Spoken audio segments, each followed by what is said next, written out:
Xeyirli günler.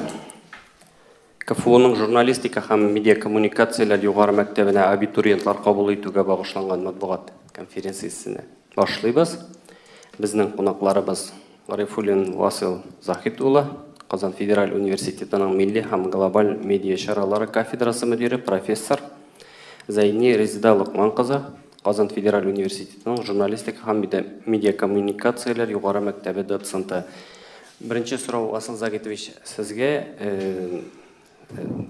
bıyılgı abituriyentlarını kabul ettiği üzünçelikleri hakkında hem gümmen yukarı mektepte köpme studentlar okuy, köpmesi tatar bölümünde şu hakta malumat berseniz idi. Birinciden rahmet bizni çağırığınız için, kollegalar, jurnalistler bilen şıraşu mümkünlüğü tudurganınız için. Hem indi bu yıl bir katlavlı şartlarda işlerge doğru geldi. Biz çıkarılış kurs studentlarına, magistrantlarına diplomlar tapşırıp tügellep gelemiz. Dersler distant rəvişdə vardı. Hem indi kabul etü imtihanları da kabul etüdə dolayım distant bulaşaq. Katlavlılıkları zor. Men indi studentlarga da aytam, diplomlar tapşırganda da siz bik özünçelikli şırğa doğru geldiniz. Tarihi, vakıga şahitleri, yol yarışçılar, pionerlar, distant şitten tırp şuşulay okuğunu birinci tapqır siz öz көңіліңіз аша, хисләрігіз аша, ақылығыз аша, өзіңіздің яшайышыңыз, тұрмышыңыз аша шондай уздардығыз, һәм оңышлы башқарып шықтыңыз деп. Аның қиын яқтары көп болды енді, ләкин біз бұл ауырлықны жеңіп шықтық деп айтарға бола. Һәм алда тұрған қабыл ету компаниясы да әлбәттә катлаулы булыр, ләкин біз аны башқарып шығарбыз деп ойлаймын. Шуның белән бәйле рәвештә бик күп сораулар туа. Һәм инде безгә дә шалтыраталар. Еш кына әти-әниләрдән, студентлардан шундый сораулар ишетергә туры килә. Журналист булырга җыенган кеше хәзер документтан кайда бирергә тиеш соң инде дип. Шуңа күрә мин әйтәсем килә, элеккеге журфак, бүгенге журналистика югары мәктәбе исән, эшлибез, студентларны әзерлибез һәм элеккеге традицияларны дәвам итәбез. Кыскача гына әйткәндә, без инде 62нче елдан бирле студентлар, журналистлар әзерлибез. Идел буендагы беренче шушындай журналистика үзәге ул. Традициялар бик бай, коллектив шушы өлкәдә инде зур тәҗрибә туплаган, техник мөмкинлекләр гаять зур. Максатчан әзерләү өчен журналистларны бездә барлык мөмкинлекләр бар.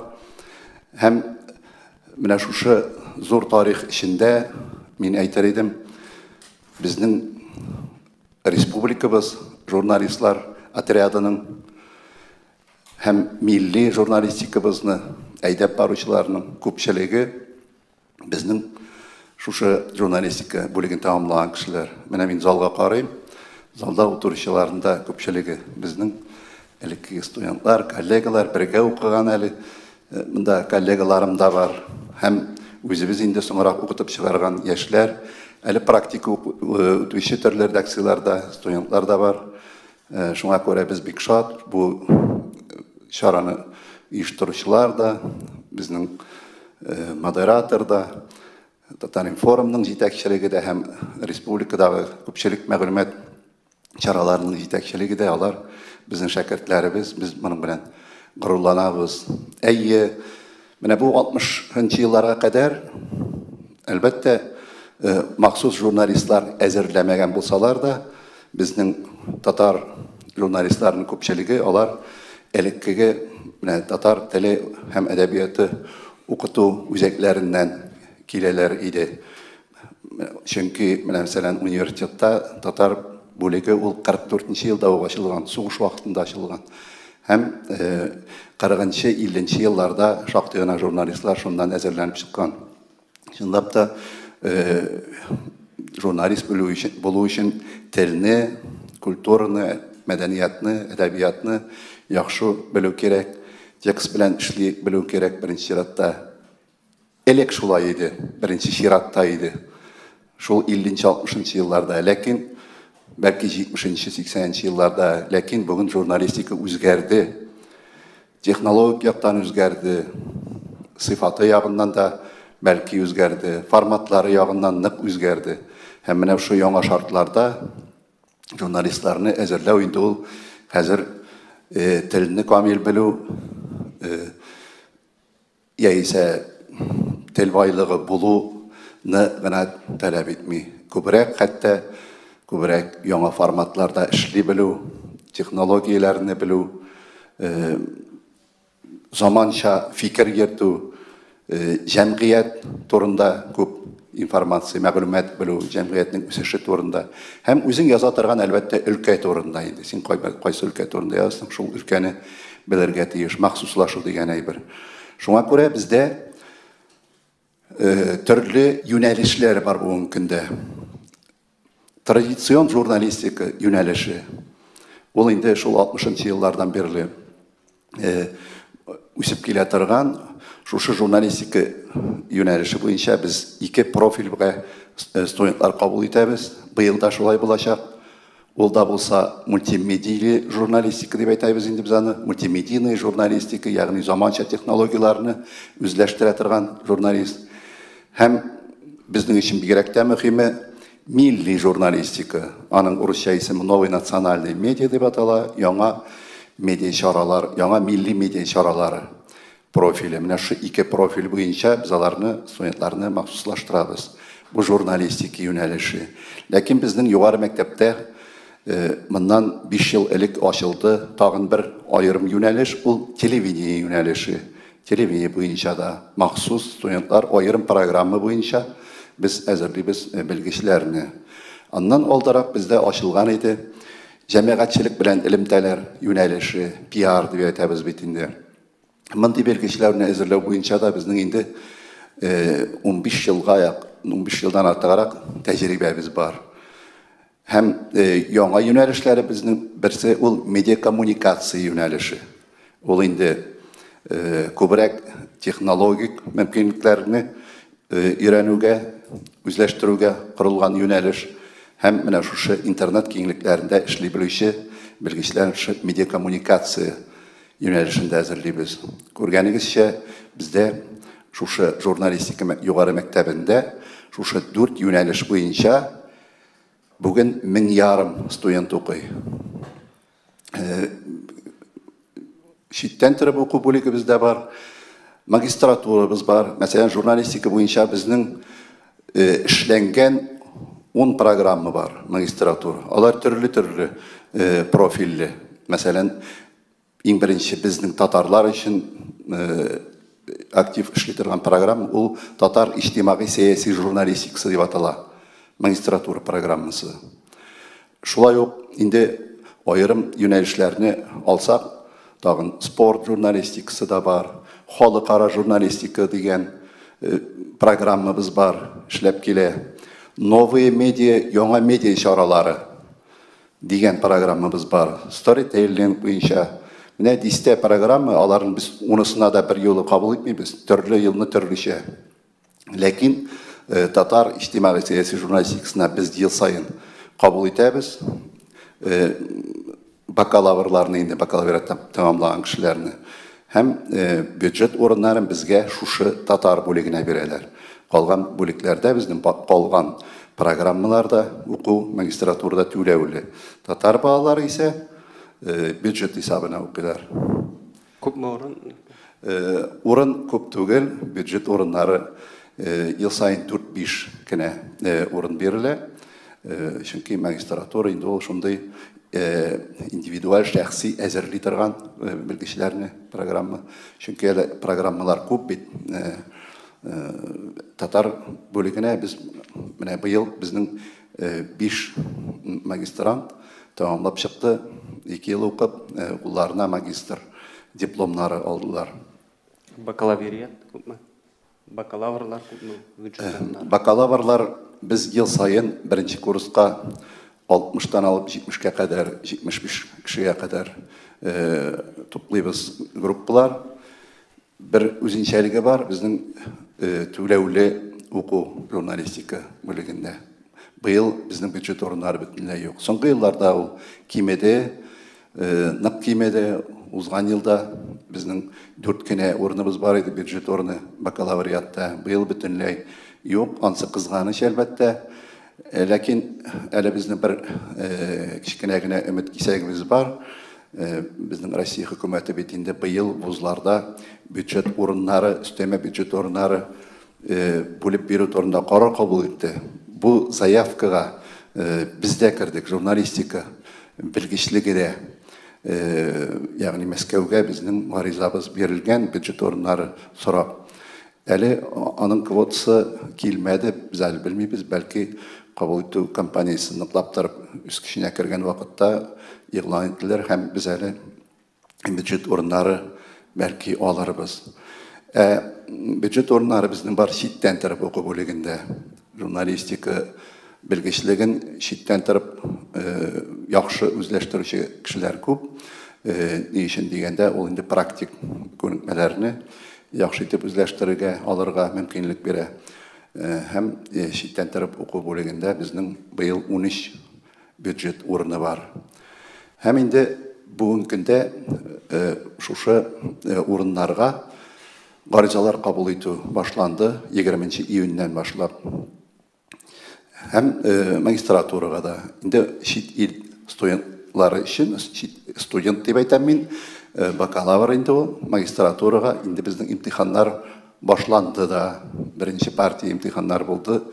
Ne bizning Yoңа media şaralары degen programmaga 6 Қытай balası indi ukurga kirdiler. Indi bizning 6 Қытай Халық Республикасынан kelip okuyaşaq 6 magistrantımız var degen söz. Indi tüp imtihanlar olar avgust ayında bulaşaq. Mine bizning bir üzünçelikni aytesim kele, menim basım yasap kollegalar iste kaldırsınlar idi. Köpçilik bilgiçliklerge birdem devlet imtihanı negizinde kabul ettiler abituriyentlar. Bizning ijadi bölek bulgaç indi her yılını biz studentlardan ijadi imtihan alabız. Ol bu yılda bulaşaq. Dürüst distant formatta, lakin bulaşaq. Şuna göre bizde garizalarını kabul etü erterek tügellene.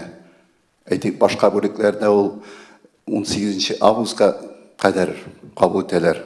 Jurisprudensiya bolsun, iktisat bolsun, matematika, başka türlü bilgiçliklerge 18 avgust'a kadar garizalar kabul eteler. Bizning jurnalistika bölügüne 3 avgust'ta tügellene garizalar kabul etü. Çünkü 5 avgust'tan başlap 18 avgust'a kadar üniversitetin eski imtihanları bulaşaq. Biz alatırgan imtihanlar distant formatta, lakin bütün kişide garizaların başka bilgiçliklere kabul etip bitirgen vakitte 18 avgust'a onların imtihanları verilgen bulurga tiyiş. Yani köpçilik bilgiçliklerge iş birdem devlet imtihanı bilen kirseler, bizde iş imtihan bile, lakin onun birisi bizning işki imtihan. Bizge okura kirir için abituriyentlar Rus dili hem Rus edebiyatından birdem devlet imtihanı berige tiyiş. Biz inanı gel aytip kelem, bu bir kızık ayber indi, bu absurd ayber. Tatar jurnalisti bulurga tileyen kişi de Rus dilin, Rus edebiyatın kamil bilirge tiyiş. Yoksa o Tatar dili hem edebiyatın bilirge tiyiş bitindi köbürek. Lakin bu bilgiçlik Rossiyada bütün standartlar boyunca bir indi jurnalistika. Hem onun imtihanları da bütün Rossiya boyunca biz birdem yukarı mektep prostransiyonunda yaşayız. Şuna göre bizde şu iş imtihan neticeleri boyunca studentların kabul etimiz. Rus dili, Rus edebiyatı hem icadi imtihan bizde alınatırgan. Rahmat. Rizda Lukmanovna, bu yıl menen indi üzünçelikler var, okutu programmalarında belki indidir, Yoңа fenler kire başlaydır. Хакта сөйләсәгез иде. Безнең уку программалары, уку планнары дип әйтгәндә, ел сайын үзгәреш кичерә. Нинди мәгънәдә без аларны камилләштерә торабыз. Менә 4-5 ел элек укып бетергән яки быел укып бетерүче студентлар белән менә быел кабул ителәчәк студентларның уку планнарын чагыштырсак, аларда бик күп яңа фәннәр очратабыз.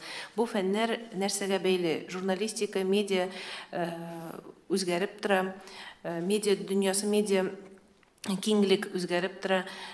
Журналистларның эшләү методикалары да үзгәрә һәм заманына туры китереп дип әйтгәндә, дисциплиналар да аларны һәм студентларга бирелә торган күнекмәләр дә үзгәрелә тора. Булар хәтта менә нинди дә булса дисциплина исемнәрен әйтсәк, хәтта шунда да чагылырга мөмкин. Әле 5 ел элек кенә без ул сүзләрне бөтенләй кулланмый торыйк, мәсәлән, дисциплина исемнәрендә анда онлайн журналистика, благосфера дигән сүзләр, мәсәлән, дата журналистика дигәннәр бар безнең. Безнең бит инде татар журналистлары да, рус журналистлары да үзләренең аерым рус журналистлары, татар журналистлары дип бүлү бу шартлы рәвештә бүлү инде әлбәттә, теленә карап, татарча сөйләшүче, русча сөйләшүче төркемнәр дип әйтсәк, рәсми рәвештә әйткәндә алар профильләр, менә Васыл Заевич әйтеп китте бит инде ул профильләрнең исемнәрне, һәм һәрбер профильнең үз уку планы була. Анда гомуми дисциплиналар да бар, һәм аерылып, аларны аерып тора торганнар да бар, шушы профилен ачып исемне ача торган. Монда менә берничәсенең исемен әйтеп китергә мөмкин. Ул шушы дисциплиналарның исемнәре әлеге профильләрнең характерлыдыр. Әйтик, безнең менә бу татар телле журналистлар әзерли торган профильдә бар шундый фәннәр. Монда мин ул фәннәрнең исемнәрен русча әйтермен инде. Чөнки безнең уку планнары һәм бөтен документация рус телендә алып барыла бит инде. Новые национальные медиа в современном информационном пространстве, мәсәлән, онлайн журналистика в национальной медиа-системе. Әйтгәндә современный инструментарий анализа медиа-контента.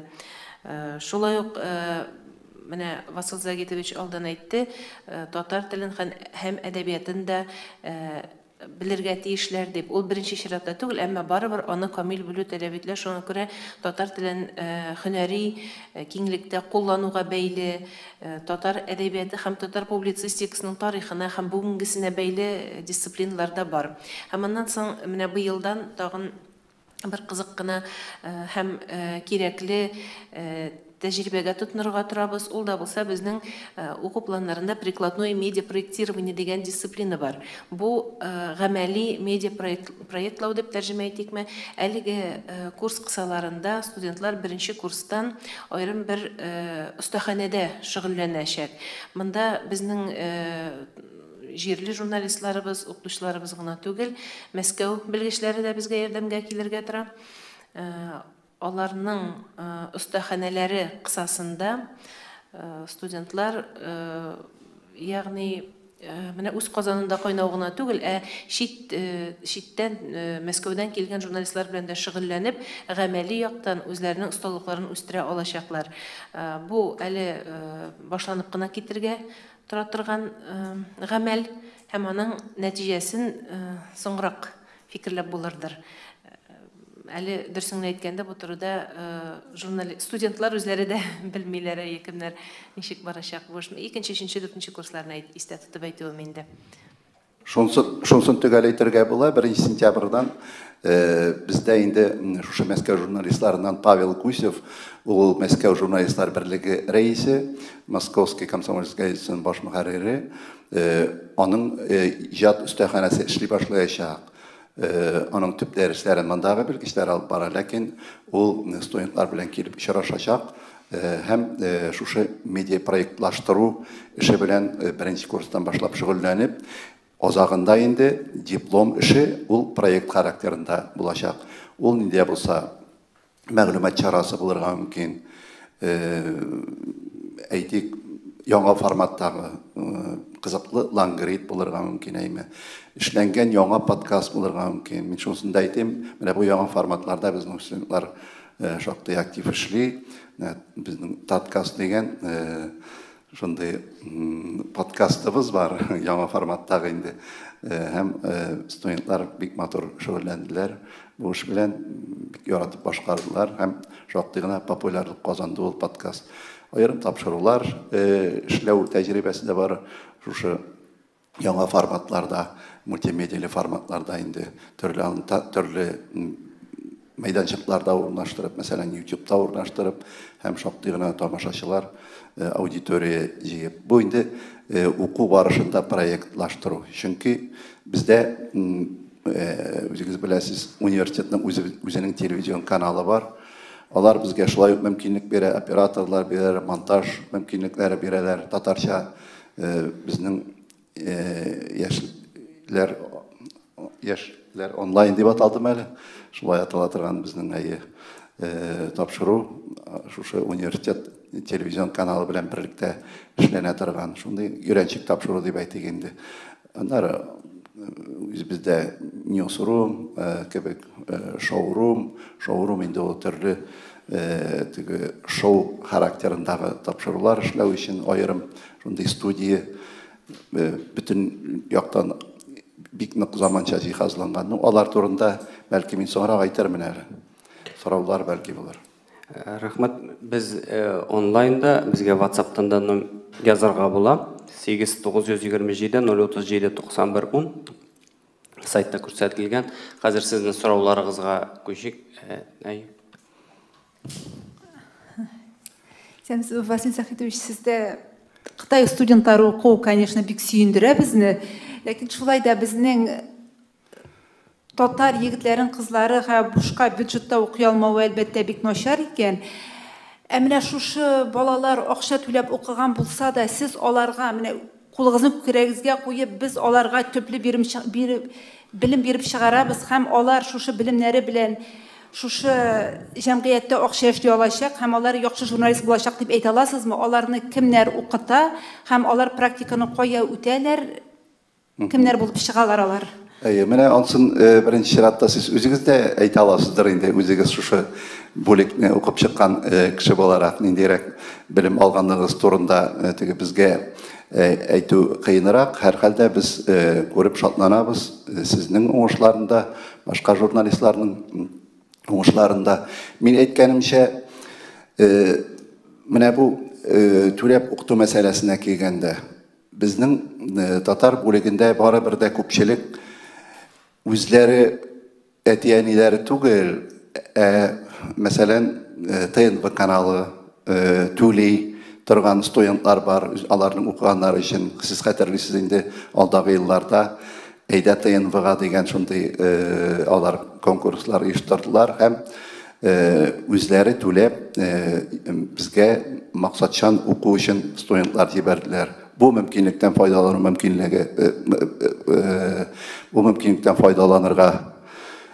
булды инде. Тавтология килеп чыга. Аннары икенче төрле мөмкинлекне безгә бирде Татмедиа агентлыгы. Бу инде Татарстан хөкүмәтенең ярдәме белән төрле редакциялар өчен максатчан рәвештә студентлар әзерли башладык. Шул исәптән Татар-Информ эчендә, Ватаным Татарстан эчендә, Татарстан дәүләт телекомпаниясе эчендә кайбер журналлар, Идеяланда, Мәгариф, башка редакциялар эчендә шулай дәүләт түли, студентларның әтиәнисе түләми һәм алар бюджет исәбендә саналмый инде, коммерцияле уку, ләкин үз кесәләреннән түләми. Бу бик әйбәт мөмкинлек булды инде алдагы елларда. Һәм безнең татар бүлегендә һәр курста безнең 14, 12, 13 кеше укый. Алар берсдә диярлек бармак белән санарлык инде. Я группада 1-2 кеше генә әтиәнисе түләп укыта. Аннары ул Кытайдан килгән студентлар турында әгәр алар безнең диаспора вәкилләре булса, алар өчен дә бит инде безнең Татарстан хөкүмәте Түли Татар конгрессы аша безнең менә быел бакалавриатны бер җегете без укып бетерде. Кытайдан килгән татар җегете шулай ук үз кесәсеннән түләп түгел. Her halde mınдай mümkünlükler tuduruldu. Biz bir rahmetli TNV kanalına da, Tat Media agentliğine da. Lakin mene bu yıl bir şuşunday jaysız, uңайсыз, müğayın finans yağından da uңайсыз yıl bulğan kadar bu programmalar tuktap durdu. Min ümitlenem kilesi yılga alar bular deyip. Kilesi yılga şunsun da aytayım, bizim büdjet onları indi bar, bilgili, bulaşak Tatar bölümünde. Bu yıl mene şunday force majorlar orkasında deyip aytayım, meni kelip çıkan situasiya mene bu yıl. Lakin şitten taraf oku bölümünde de, magistraturda da büdjet orunları var. Eğindi kimler okuta degen meselege eğlenip kaçsak. Bizning jurnalistika bölümünde kubrek jurnalistika praktikası bulgan kişiler okuta. Ul tradisiyon rəvişdə indi bizning ustazlarımız, ilk sizin ustazlığı indi Florida ağayı tətirgan edib, biz oynauçı trenerlar bulurğa teyir. Bizde şunday kişiligine işli aladı. Şuna göre mesela meni okup bitirgeçte min aspiranturaga okurga kireyim dep sorap kirgen edim. Başta jurnalistika da işle jurnalist itmegen oşap karal dep meni jiberdi praktika 3 yıldan sonra men eğlenip kayttım üniversiteye. Lakin ömür boyu dep aytarlık türlü redaksiyalarda işledim. Mene üniversitede biz çıgara başlagan gazete var idi, Mağrifet gazetesi. Anda uzak yıllar bizning studentlar da, okutuşular da, özümüz de işledik. Mene hazırki oyle hem mektep jurnalı bitindi. Tataristan jurnalında da işlerge to'g'ri keldi. Mene yeneşede o'tiratirgan Rizdal Ukmamda bizning kafedraning dotsenti. Ol indi Shahriy Qozon gazetesinde de işledi. Bizning gazetede шығаруda bik aktif qatnaşdı, anda işledi. Her mene o'qituvchini alıp qarasam, alar jurnalistika maktabi uzgan kishi. Mene bizning kafedraning dotsenti Rasima G'aliyeva, endi şolay o'q Shahriy Qozon gazetesi xizmatkari, bik aktif yozatirgan. Rus bölümünde de bizning o'qituvchilar qaysi Tatariston radio kompaniyasida, qaysi boshqa yerda ishli. Minazim Safarov endi bizda şiirik qasır o'qitan artı o'ta 90'lı yıllar ortasından başlap Tataristan Yaşları gazetesinde işlegende bik yaratıp, studentlar da bik yarata özün, hem özünün hüner, özünün ustahanesi var deyip aytarga bulayındı. Mene şunday bizge o'qituga, jurnalistika fəninin sirlərin yaşlarga tushundiruga bik aktif alınatırgan, entuziyast deyip aytarga buladı. Oqsha işinde işlemeyler, mene şunday kişiler var bizning yaşlar arasında da. Bizning aspiranturda okuylar. Rail Sadri dersler alıp barayında o Tataristan Radio kompaniyasında işli bilesizler. Ayvaz Sadırov onun isiminde köpler bile şulay dersler alıp bara bizning aspirantımız. Hem yaşlar arasından da okutarga. Bars Media'da Sadırov mu? Ayı. O magistratur tamamladı, hazır aspiranturda okuy. Hem onun o küptenden indi xiyallanaydı. Min bitti Arşa pedagogi külliyeten tamamlayan kişi. Min ömür boyu pedagog olarak xiyallandım deyip. Hem şunlap da okutuğa ol bir şunday ciddi alındı. Aytesim kere, mene şu yaşlar arasından da bizge olmaşqa kelüşüler. Olar indi şulay jurnalist işinin tübünden turup bile turan kişiler, jigilip tartatırgan kişiler okuta. Elbette teoretik fenlerde var bizden. Ansı da gerek, çünkü teoriyani biz fundamental bilirge de, bilimde birge teyiş, anı bir garmoniyeli bulurga teyiş o. Yani filosofiyasında, sosyologiyasında, psikologiyasında üzleştirgen, şiit dilinde yaxşı üzleştirgen jurnalist bizden için mühim. Lakin praktika şulay yok. Birinci şiratda biz indi her vaqt aytib kelemiz, bizning işimiz şu iki qanat, teoriya hem praktika. Eğer onun bir yağı oqsasa, bir yağı yaralı bulsa, o indi bir işi için jurnalistqa qamaşavlar idi. İkisinden nıq bularga teyiş, iki qanatda deyip. Şuna umtulabız bugün gündə. Hayır, rahim. Отам Тарсан, слабый журналистларны хәзер быелдан татфакта да әзерли башаячаклар бит инде бюджет урыннарда бар. Аларны үзегезгә ниндидер бер конкурент итеп күрмисезме һәм ниндидер бер кендәше юкмы? Көрмейбіз. Не үшін дегенде татар филологиясы бөлігінде журналистларны быйыл гына әзерләмиләр. Бу практикаларын дистә еллап бар инде. Мен да үзем дә дәресләр алып барганым бар, алып барам, нәрсә икәнен беләм, ул студентларның кем әзерләгәнен дә беләм. Бу алар менә биредә шулай ук пресс-конференция бирделәр, безнең хезмәттәшләр, коллегалар бик матур гына һәм журналистларның шундый соравы булды аларга: сез студентларга нинди диплом бирәсез дип, журналист дипломы. Алар дөресен әйттеләр: юк, без журналист дипломы бирмибез, без филолог дипломы бирәбез. Татар теле һәм әдәбият укытучысы дипломы. Шуңа күрә бу инде үзе әйтеп тора. Бу мөмкиндә бит журналистикада эшләү өчен һәм теләсә кайсы сферада ул безнең Россия хөкүмәтенең алып бара торган сәясәте шушы юнәлешле синең дипломың булырга тиеш. Мәсәлән, журналистлар мәктәпкә барып укыта алмый. Менә барып карагыз, сезне алырлар микән мәктәпкә? Шул ук татар телен һәм әдәбиятны укытыра алмаячаклар. Сезнең педагог белеме юк. Нәкъ шулай ук, әгәр син инде журналист дипломы бүген штат медиа агентлыгы алып бара торган сәясәттә шундый, син әле бакалавр дипломы гына түгел, күпчелек журналистлардан бигрәк тә җитәкчелек өлкәсендә эшли торган журналистлардан редактормы, башкасымы бакалавриат белеме генә җитми, магистр, журналистика магистры дигән диплом яисә инде белгеч специалист. Элеккерәк бит инде без белгечләр әзерләйдек, специалистлар, бакалаврлар түгел. 5 ел укып, менә сезнең чорда яисә шушындый диплом булуы кирәк. Ягъни син шушы белгечлекне үзләштергән кеше булырга тиеш журналистика. Инде филология һәм сәнгать институтында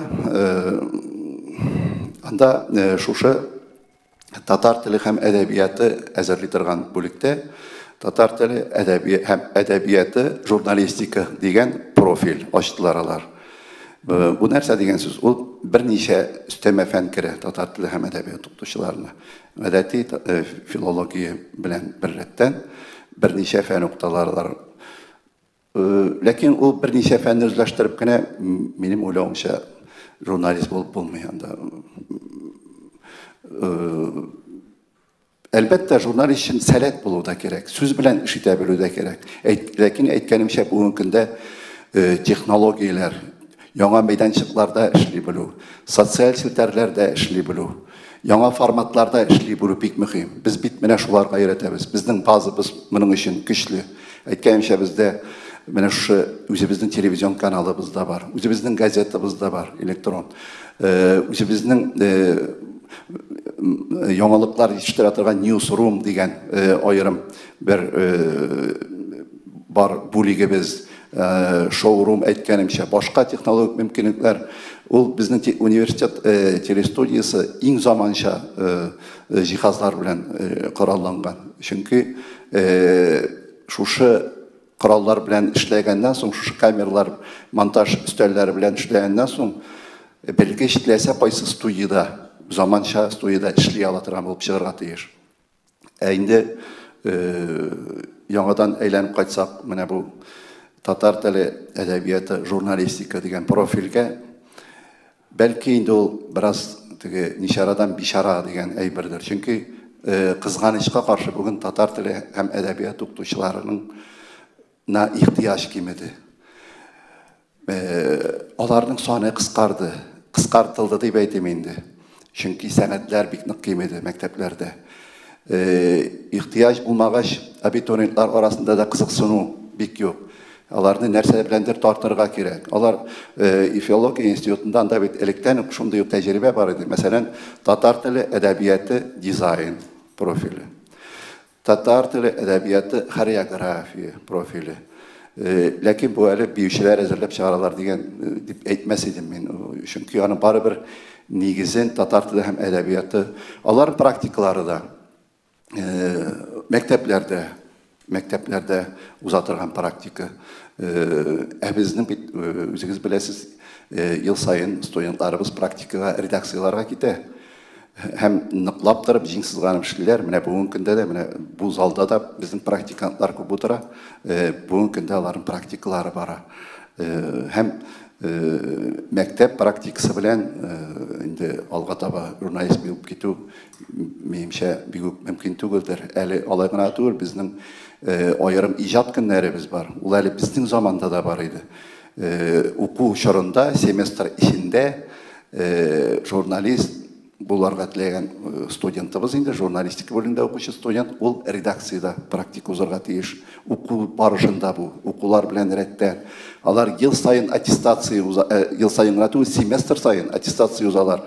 Шушы практика нәтиҗәләре буенча, бу внутрисеместровый семестр ичендәге практика иҗат көне. Ул киләчәктә менә шу медиа проектирование, медиа проектлаштыру белән дә алышыныр инде, ләкин ул калачак. Ягъни ел әйләнәсе студент редакциялар белән бәйле. Әле алай гына түгел, безнең максатчан укучы студентлар нәкъ менә үзе барырга тиешле редакциядә уза. Шушы редакциянең үзенчәлекләрен өйрәнү өчен, әгәр ул ТНВ җибәргән икән аны укырга безгә, ул аның бүтән практикасы, барлык практикасы да ТНВ кысаларында уза. Кызык бит. Һәм алар инде үз кешеләре булып китәләр. Шу редакциянең, мин шунысын да әйтим, безнең күп кенә студентларыбыз кайбер редакцияларда, алар бердә дә утыручылар арасында бар, тулы штатта эшлиләр бүгенге көндә. Белем дә үзләштерәләр һәм редакциянең штатында да торалар. Чөнки менә шу практикалар барышында редакциядә инде күреп алалар студентны, әйбәт яза, әйбәт иҗат итә. Җибәрәселәре килми, үзләреннән куркалар да, хәтта башка редакциягә китеп бармасын, бу безнең кадр булачак дип, һәм студентны эшкә урнаштырып куялар. Ширек ставкага, ярты ставкага, кайберләре контракт нигезендә, һәм менә шулай барыбер дә үзләренә яшәүләре өчен акча да әле эшлиләр дип әйтер идем инде. Әйе. Мен сорауга сезгә китеп бер кадәр җавап бирдем дә, менә мин сорамакчы идем, укып бетергәч эшле булулары хакында журналистикада.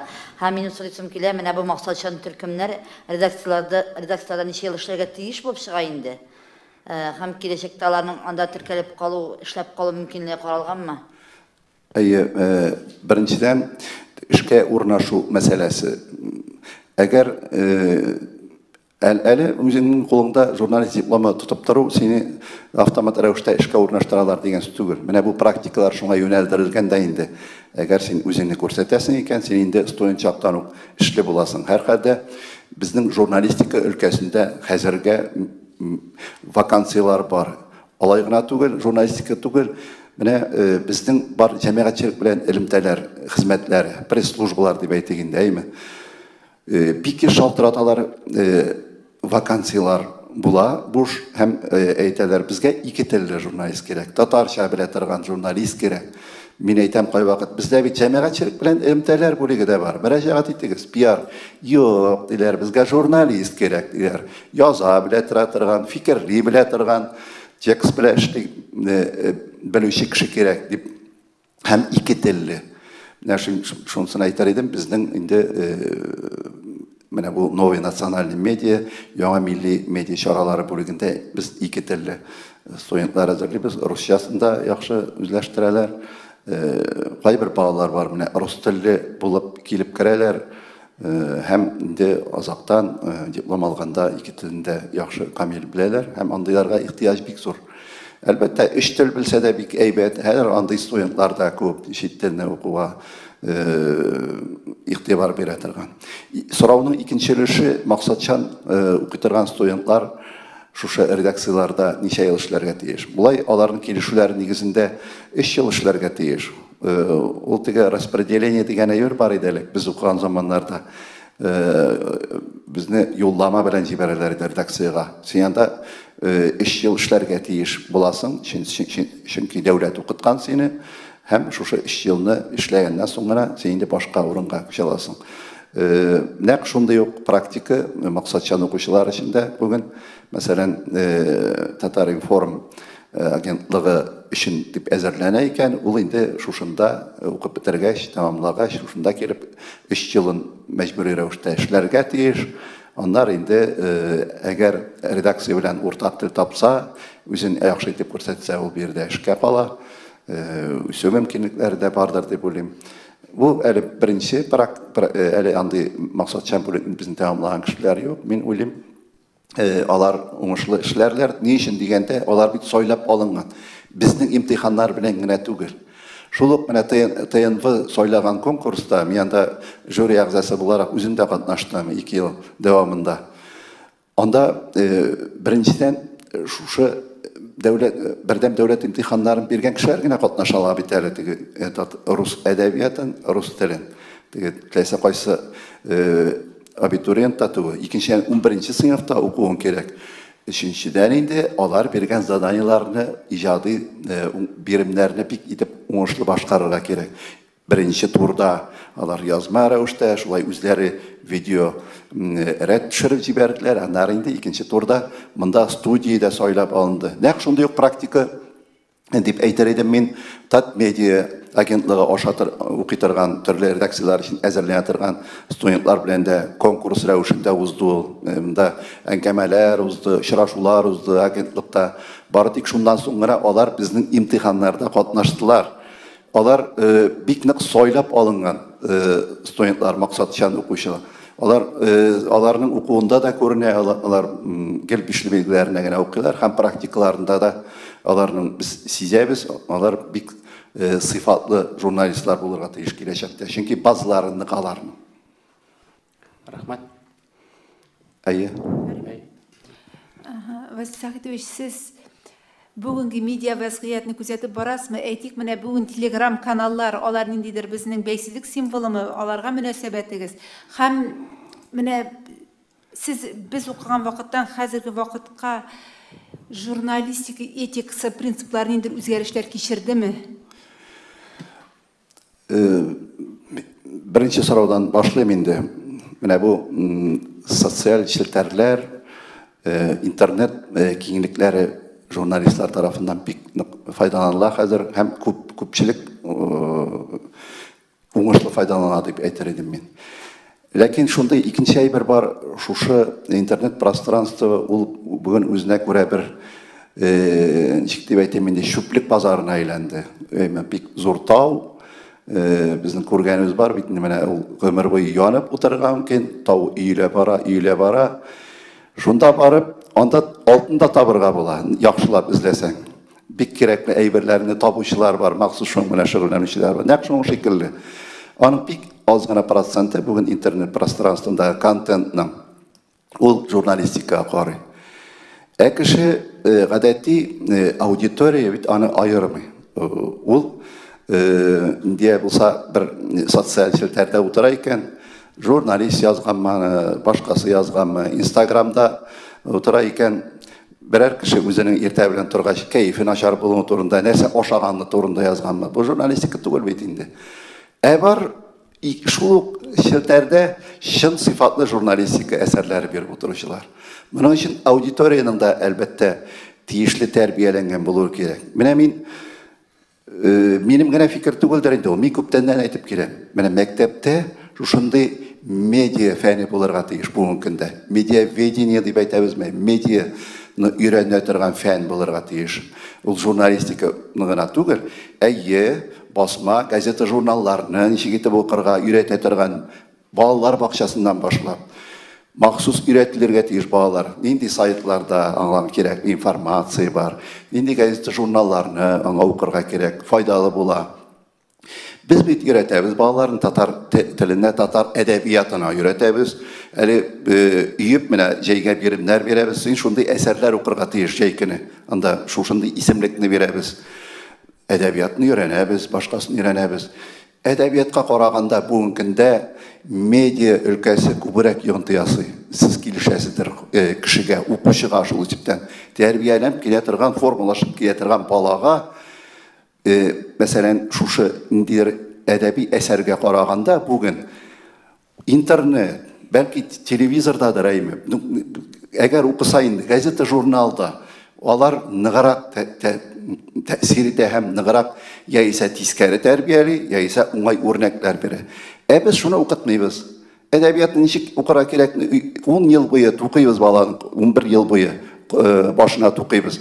Gazetini nişik okurga, internetten nişik faydalanırga, Lesen işesi şunda, biraderde telefonla eti yani, anda koy, indikanten bilen kızıksına nerse okuy, nerse koruy, biz hani köpçelik eti yani iktibar da etmiyor. Ol ailede de bulurga tiyiş anday terbiye, lakin ol mektepte ayrım bir fen bulurga tiyiş. Ya bu işarakta indi. Ol jurnalistik, yaxşı jurnalistik eserlerini de taba alır, olar bilen de tanışalır, gerekli üzerine informasyonu da kabul ite alır. Mine bu meselege münasebetim benim şunday. İkinci soru jurnalist etikası kaideleri. No, mine etik kaideleri kabul edilgen kaideler türlü, anı jurnalistlerin türlü birlikleri kabul ite. Anı mesela Rusya jurnalistler birliği kabul etken etik kaideleri var. Halkara jurnalistler birliği kabul etken. Onlar türlü başka türlü uyuşmalar, jurnalistlerin uyuşmaları. Moskova'nın öz uyuşması var degende teleradyo tapşırıcılarının öz uyuşmaları var. Onların da kabul etken etik kodeksleri var. Onlar pek yaxşı yazılganlar. Jurnalist namuslu bulurga tiyiş, dürüsün gene suyerge tiyiş, batar bulurga tiyiş, başka pek yaxşı anda sözler yazılgan. Bizdeki kişkin belekey vakitte pionerlarının oğullarga buluş, namuslu bul, digen kebegirek indi. Lakin anı küpkine bağlılar ütemiler idi. Nakşı onun şekilde bu etika kaidelerinde küpkine jurnalistler kızganışka ütemiler. Etika kaidesi bir zakon tugir. Anı buzgan için kişini sutka berip bulmay. Hem bugünkü şarda informasyon suğuşlar şarda deyip aytamiz bitinde. Bugün pek zor informasyon suğuşlar var, türlü yönelişler boyunca. Hem şu informasyon suğuşlarda bu şarda kızganışka jurnalistler tarafından uluq etik kodekslerin ütelmeyi.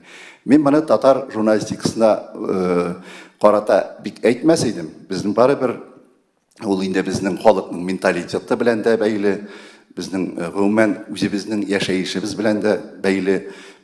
Biz bari bir Tatar jurnalistleri bu etik kodeks kaidelerin intuitiv bulsa da kimdir onu okup oturmaylar. Biz alarını studentlarga öğretemiz. Başlarına singdirge tırışabız. Hem bizim Tatar jurnalistikasında bari bir de bu kaideler saklanan negizde deyip aytar edim men. Onlar özgeriş geçirmedi, lakin onlarını kullanı derecesi teskari yakka özgeriş geçirdi deyip aytar edim. İşki imtihan turunda sıramakşıydım. Aslabı mine bitinde gadette jurfakka okura kirgende pakı tuturasın, anın son işki imtihanda sıralar bireler, hem inşa yazasın. Mine bu yıl bitin distansiyonu öteşek deydiniz. Nişek ne revişte ötkereşeksiz, nişek beyeleyişeksiz. İmtihanın gerek revişte öteşek. İmtihan test revişindegine uzlaşak. Anda 25 sırav, bütürlü ülkelerge qoğulatırgan umumi eruditsiyga, mene siz okurga kirgende de bir ilişi, engeme ilişi şundayrak tiptaydı. Yak şundayrak tipta umumi eruditsiyga tarihni, tilni, edebiyatni, cemiyet, turmuşun, jurnalistikini azmı kupmayındı. Şuşu ülkelerini bilüge beyli sıravlar test formasında. Lakin portfolyonu abituriyentlarga biru mümkünlüğü onda var. Eğer mesela ballar tegiz bulgan işarakta bu portfolyo isepka alınaydı. Özünün rolünü ütüp kalmıyor elbette. Men aytar edim, mine bu yılgı şartlarda eğer şınlap da indi bizning büdjet orunları indi bu yıl bolmayken bu testlerin ötevi boyunca konkurensiya bular dep uylamayman men. Her halde bizning anda kiminde 40 bal yığırga kerek şuşu testlerini ötep 100 baldan. Köpçilik bizning abituriyentlar için kişiden kile turgan aybir. Şuna göre bizning bu imtihanda deyip aytayım endi qatnaşıp gana qararga bolsa da men taqdim eter edim. Çünkü mümkün türlü yerlerge berirge. Yani şeklinde elbette türlü yönelişlerge dokumentlarını bugün tapşırırga mümkün. Şunsunu da aytayım, eli birdem devleti imtihanı birmeyen kilişte dokumentlarını tapşırırga mümkün. Mine bugün kiresin, onda maksus sayt var abituriyentler için, üniversitet saytı içinde maksus bölük var. Hem mine şuşu da garizanı tutarasın, elektron formada hem garizanını biresin bulup hesaplanayını birgen distant formada. Devlet imtihanlar, birdem devlet imtihanları alar sonra verirler, hem alar inanları hesapka alınacak. Garizalarını bugünden beriga bula. Rahmet, aya. Василий Сагитович Татарный форум, югары журналистика мәктәбенә гомумән күпме документлар кабул ителде һәм яңа уку елы кайсы нинди форматта башланачак? Min bütün yukarı mektep boyunca informasyam yok indi dörsünü aytkanda. Bugün 50'den artık ol son belki artkandır da indi kişiye sonuna aytam min jurnalistika bölümüne 50'den artık gariza verilgen. Bu bölük turunda söz bara, jurnalistika bölüğü turunda söz bara. Bizning mene hazır magistrlar indi şulay bakalavrlar diplomlar aldı, hem alar magistraturaga şulay garizalarını tapşıra başladılar. Bizning magistraturaga şulay 15 indi gariza verilgen programlarga, magistratura programlarına. Indi dokumentlar alar barsıda eli birinci şirattalar gariza yazırga tiyişler. Hem indi üzerinin dokumentlarının indi danlılarını dibeytik kerteler hemen scan formasında jibereler. Barısı da distant formada hazır geçlene. Kilirge de bula üniversitette maksus kabul etu komisyasında otura her bir fakültetinin, her bir institutun vekilleri oturalar. Anda berip şolay gariza berige, lekin indi tigi sosyal distansiyi saklap, anda bütün çaralar görülgen, maskası degендей, biyeleyi, başkası dezinfeksiya çaraları biknik etip anda işlengen. Kilirge mümkün rahimetigiz indi etiyanilerge aytam müracaat etip, eğer soravlar tuva iken, ise tigi distant formatta biru mümkünligi o iken, bütün kişilerde, bar kişilerde yoktur belki, indi mektep distant okugaç kişi dokument kana tapşırala hazır mümkün de. Bu bir zor tecrübe oldu, ben aytardım, bir kızıklı tecrübe oldu. Distant okuga aylanıp qaytып indi bizning yuqori o'quv yurtida da, vuzda da. Hatta mana darslarga ilinki salınqı yurgan kishilar da şuşa distantda baribir niqlab o'qirga majbur bo'ldilar. Chunki ul fiksatsiyalar bara. Anda sen qo'yshan kirgan, ul student, qo'yshan ul javob bergan. Ular butunsi yozilib barilar. Bütün zadaniyalarga, barliq zadaniyalarga bilgiler ko'rine, shundoq. Onlar summar bilgilerinin summasi çığa, ballarının indi her bir işlegen zadaniyaga. İşlegen mi, işlemegen mi varsa ko'rine. Studentlar üzerinde zorlana başladı. Indi qoy vaqt iştirge to'g'ri keldi. Distant o'qiganda bizga birimlerini ko'proq beradilar, javoblar to'g'ri kela ishlarga deb mushunlab da shulay ul o'qituvchidan da javoblik talep etti. Vaqtında sinkirirge deyiş derske, vaqtında dersini tügellerge deyiş, disiplina güçlüğünde qoyetdi. Çünkü barısı da fiksatsiyalı barla. Onu tlesse qoyşan kirip qarab bula bu dersini qoyşan uzlardan, işik uzlardan. Şuna göre bizning hatta diplom yoqlovlar vaqtında da artık zor problemalar bulmadı. Bilgi bilen aytik kimdir qanaqat tugul ekan apellasiya komissiyasi kiradi, yozganni o'qiy, qoriy. Hem şundoq özünü beyasını etəyi. Şunlap da şulay bulgan şunday soravlarga cevap bir almagan eken student. Bu distansiyon sistemida işləu bizning Microsoft Teams degen programmada biz işlədik. Hem işləyimiz hazırda. O okutunun sıfatın min arttırdı deb aytardım, kim etmedi her halda. Benim iki sıra birinci rizde sizge online imtihan alу nişikerek buldu. Okutuşu közlerinden indi çünkü biz de sizden imtihan aldık. Vasiliy Bey sizge sıravım. Eğer de mene Silivayda okuşu student okup bitirgeçkine gazete jurnalının yobalası belirli bulsa nerse bula. Oğlum saklasın elbette. Ул имтиханнар буенча һәм дистанцион имтиханнар алу буенча эме? Монда замана үзгәргән саен, технологиялар үзгәргән саен, укытучы да, аның эшләү методикасы да үзгәрә. Һәм менә дистанцион уку барышында да гадәти формада гына экзамен алу белән чикләнеп калып булмады әлбәттә. Чөнки монда шарт куярга була, студент камераны кабыза һәм күзен дә алмый камерага карап утыра дип әйме. Андый имтиханнар да булды. Әмма имтихан ул укытучы сорый, студент җавап бирә дигән формада гына булмый бит, аның формалары төрле булырга мөмкин. Язма формада да булала. Һәм аннан соң семестр буе эшләү дигән әйбер дә бар бит әле. Семестр буе эшләп, студент баллар җыя. Һәм әгәр дә аның семестр буе җыелган баллары һәм кушылган бирелгән эшләре, биремнәре эшләнеп биткән икән, аның нигезендә дә зачетлар яки башка төрле форма отчетности дип без инде бәя кую практикасы кулланылырга мөмкин. Студентлар, менә Васил Заич әйткәнчә, барыбер җаваплылык сизделәр дип әйтәсе килә минем. Чөнки гадәти аудиторияда гына экзамен биргәндә дә, зачет булганда да, дәрес булганда да, кайчакта тыңламыйчы да утырулар, телефонга карап утырулар да булгалый. Монда инде онлайн булганда, айруча камера кабызылган булса, игътибарны күбрәк җыярга туры килде студентларга. Редакциялар мәсьәләсендә менә бу түләп укытырган максатчан программалар нигезендә укучы студентларның язмышы. Алар өчен бит редакция түләми укыганнар өчен. Бер редакциядә түләми тыйынбыдан кала.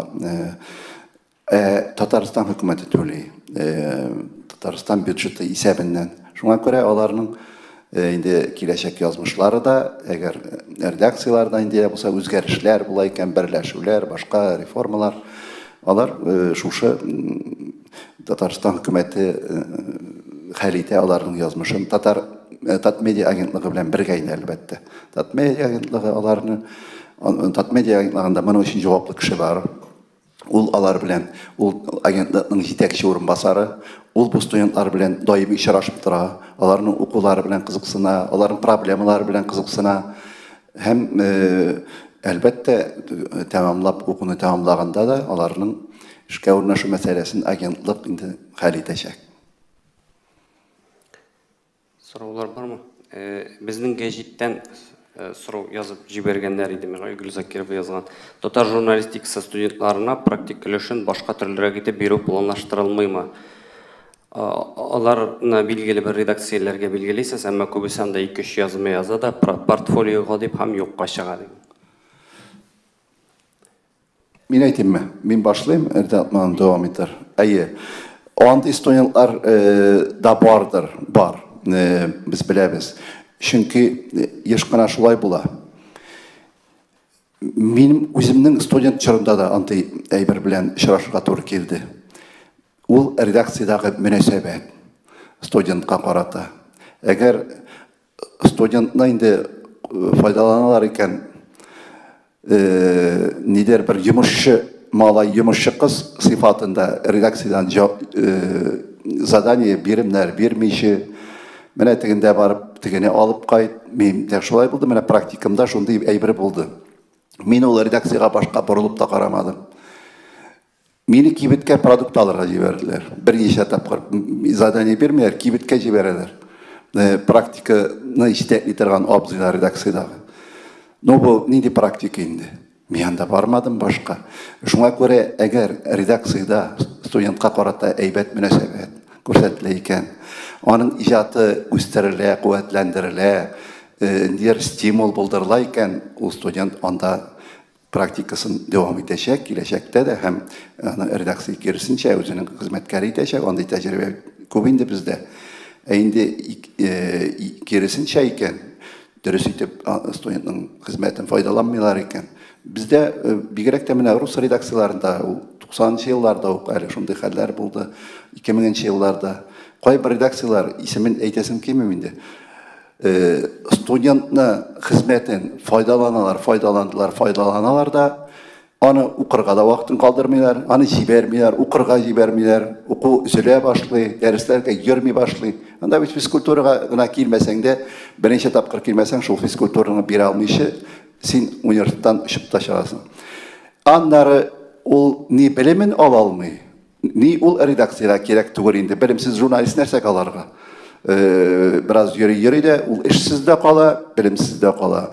Яғни редакцияның оңай мünәсәбәте болмаған. Алға оқырға да, білім алырға да мүмкіндік бермәyenler, іш аты, жұмыс шөйтіп кіне файдаланғандар. Антый хәлләр болмасын еді деп әйтәсім келейінді. Емді тағын дәуам етіп, қайбір редакциялар, міне мәселен бірінші курс студентті практикаға келе, аңа инде әзір студент кебек таләпләр қоялар қайбір вақытта. Міне өзі біздің практика, өзім де шошы журналистика бөлігін бітірдім бетінде, ешоннан да айта алам, бірінші курстан оқ, бірінші, екінші курста болсын, шол шын журналистқа болған таләпләр қою, студентні біраз қорқытып та қалдыра, қаушатып та қалдыра, ол нәрсәшлерге білмей, редакцияда барып кеңешләшер кішедесі де болмасқа мүмкін әйме.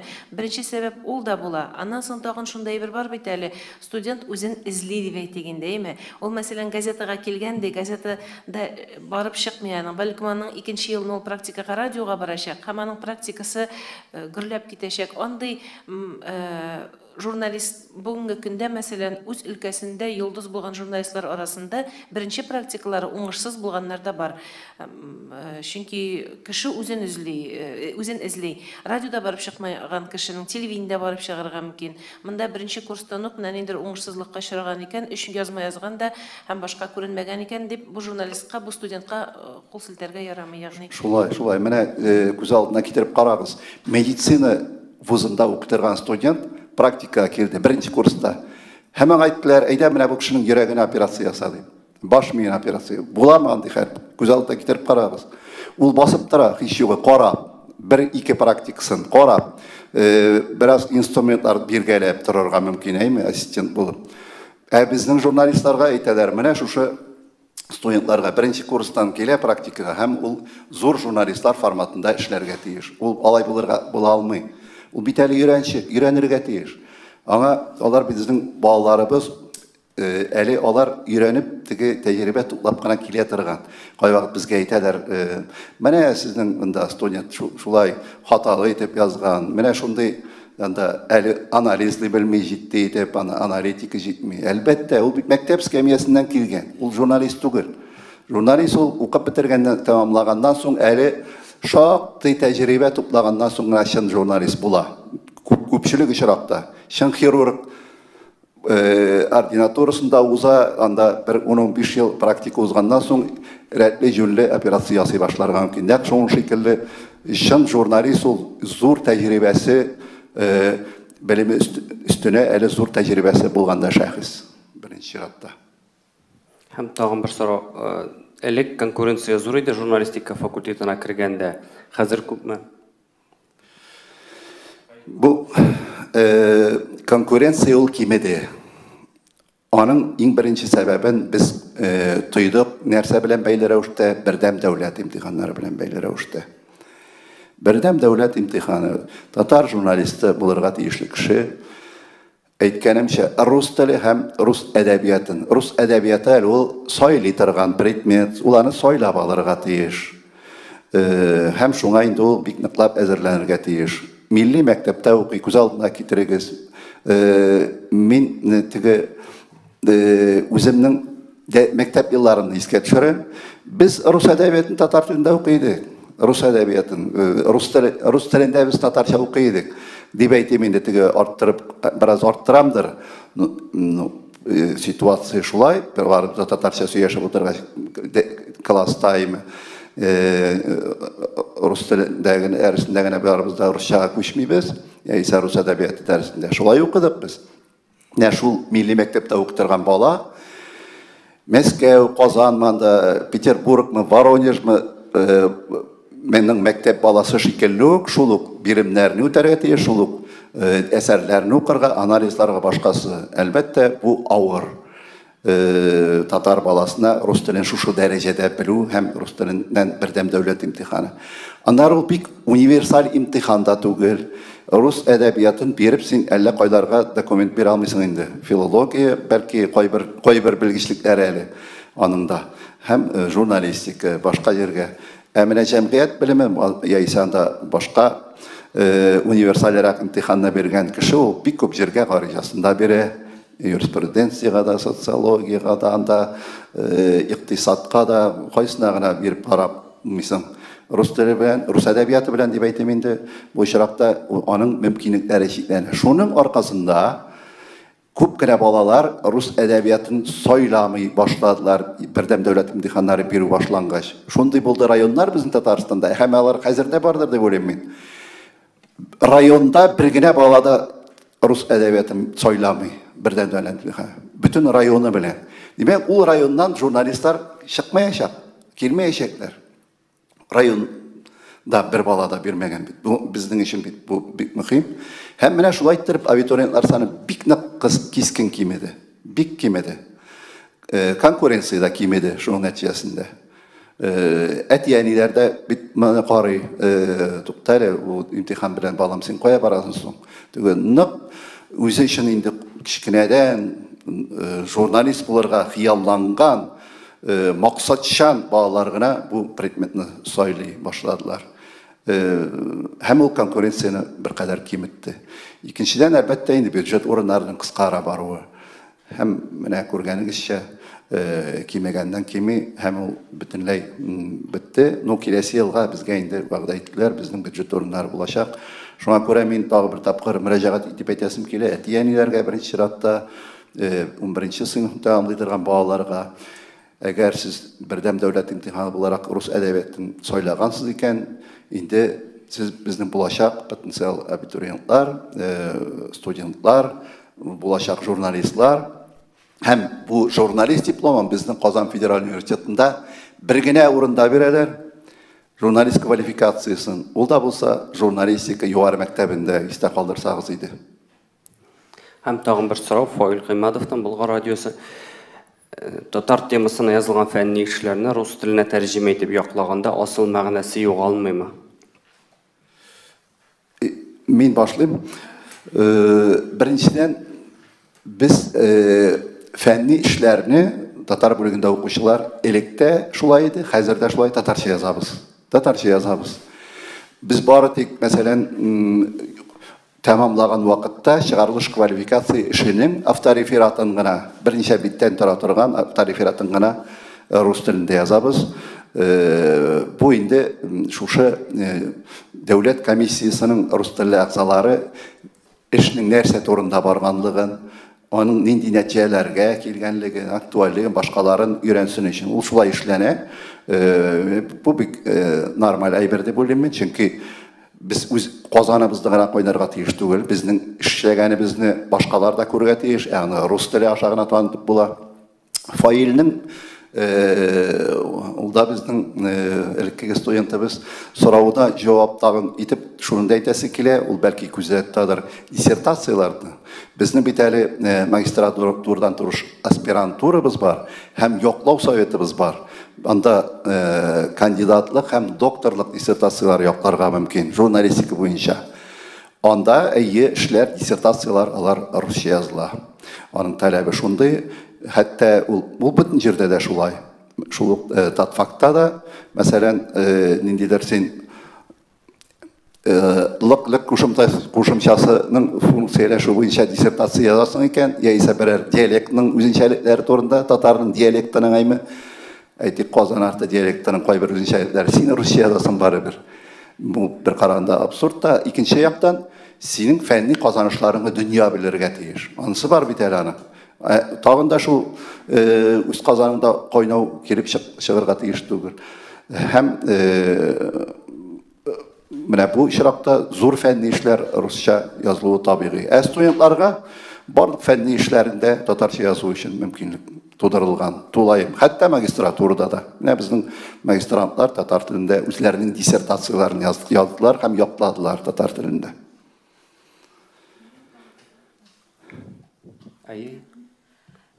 Василий, менә без укыганда ниндидер бер милли мөхит бар иде ул журфакта. Хәзер милли мөхит бармы ул сезнең, әллә ул уже сизелмиме алай? Безнең хәзер кафедралар, кичкенә вак кафедралар берләште. Безнең университетның форматлары үзгәрде бит инде. Шуңа күрә bu formatlar үзгәрү белән бәйле рәвештә кичкенә факультетлар кушылып, бергә зур институтлар хасил иттеләр. Без дә шушы форма үзгәрешләренә дучар булдык. Biz zor bir institut, sosyal, felsefi fenler hem gamavi kommunikasyon institutu içinde yaşayız.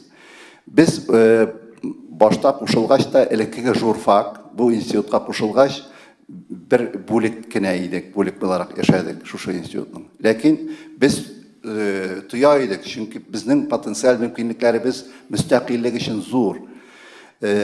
Biz finans yağından da çok müstakil, bizning mana bulik studentlarni o'qituv hisobına akşana ko'p ishli universitetda eng ko'p shunday ishlovchi buliklarning birisi edi. Anlari bizni bu bulik bo'laroqgina abituriyentlar da der biz bitini media bilan beyli ülke yönelish. Shunga ko'ra bizning mustaqillik Kubrak bulurga tiyişligimiz tuyaydık. Hem şuna göre bu bulikni biz özgerttik. Bizning tilek bilen mektep yasadık, yuvarı mektep. Jurnalistik hem medya kommunikasyon yuvarı mektebi bularak. Şuna göre bu jurnalistik mektebi diyegeç, indi o elektrike jurfak göz aldığına kelede koya. Anda ömür boyu Tatar ruhu buldu. Min şunu aytar edim, bizning bir jurnalist bilimi biru Tatar jurnalistleri ezerlerden başlangan. Ali 59. yılda Tatar okuşlarından, studentlarından, şuluk tatfak studentlarından bir türküm uyuşturganlar da onlarga mine şunday maksuslaşu bergenler. Ул читтен торып оқу бүлегендә булган башта Мөхәммәд Гайнуллиннар, Вазыйка Шафлар, Шәмси Хамматовлар инициативасы белән менә журналистларны әзерләү татар kadrları әзерләүдән башланган 59 елда. Аннары инде 62 елда кафедра оешкач рус телендә дә әзерли башлаганнар. Һәм менә бу татар журналистлары әзерләү ул барыбер дә безнең чорда да аның кафедрасы да юк иде әле. Ләкин менә шушы аерылып тору бар иде. Татар рухы безнең чорда да бар иде. Без чөнки аның кафедрасы да барыбер үзенә күрә игътибар итә иде татар кадрлары әзерләүгә.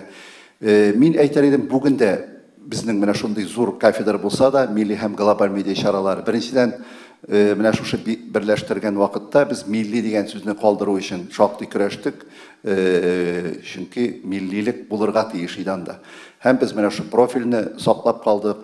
Ham biz tatarcha darsliklar chiqaruvni davom etamiz. Tatar tilida konferensiyalar uzdiramiz. Tatar jurnalistika tarixi bo'yicha, bugungisi bo'yicha dissertatsiyalar yoqlaymiz. Yıl sayın diyarlık bizde disertasiyalar yapılana jurnalistik boyunca fenler kandidatı gazeteyinde kubrak bizden yaşlarımız yoklu kandidatlık disertasiyaları. Bazısı da Tatar milli məlumat kırı bilen beyli. Hem indi bizden studentlar bilen oralaşu da studentlar mina Vasil abi yine inde şeyler hem biz bir goyile şekilde alar bilen yaşayız, aldar gayrı vermezler. Bizden praktikan studentlarımız da var bunda. Allah'a şükür, biz bugünkü ruhunu saklap kala alabız, eli saklıyız. Gelecekte bu globalleşu prosesleri bilen beylere uçta, mekteplerde, Tatar tili bilen beyli siyasetinin özgürlüğü bilen beyli gelecekte nişik bulur, anısı bizden de tura. Bizden tura, ailelerden tura, Tatar cemaatçiliğinden tura, bizim halkımızın şu tilini, milletini, milli ruhumuzu saklağı için küreşuğun dibetibinde, hatta şu sözünde aytırgan mümkündür, tırışuğundan tura, bizden tura barısı da. Birden bulsağıydı, birge bulsağıydı, milletimizni, milli məlumat qırabızını saklap kalsak idi. Çünkü milli məlumat kırı bizning. Biz ul tatarını saklap tıratırgan ülke. Biz bugün hatta mene üylerimizde oturabız. Biz aralaşmıyız da yünlebeymi. Tuğanlarımız bilen de aralaşmıyız. Lakin biz mene şuşu bizning kiçikine telefonlar, gadgetlar bilen Köntün şu nindidir bir türkümlerde oturabız, biz Tatarça söyleşemiz, Tatarça yazışabız, Tatarça indir video materiallar, qarayız kliplar, bizni birleştirip tura mene bu. Менә шушы милли мәгълүмат кырын югалтмасак иде. Шуны саклап калсак иде. Инде ул киләсе булачак журналистлардан да тора, яшьләрдән тора беренче чиратта әлбәттә. Сораулар бармы? Сорауларыгыз булмаса, безнең вакытыбыз тәмамланды. Рәхмәт сезгә барыгызга. Зур рәхмәт. Барыгызга да зур рәхмәт. Очрашып торсак иде, сезгә уңышлар. Үзегезне саклагыз, бер-беребезне саклыйк.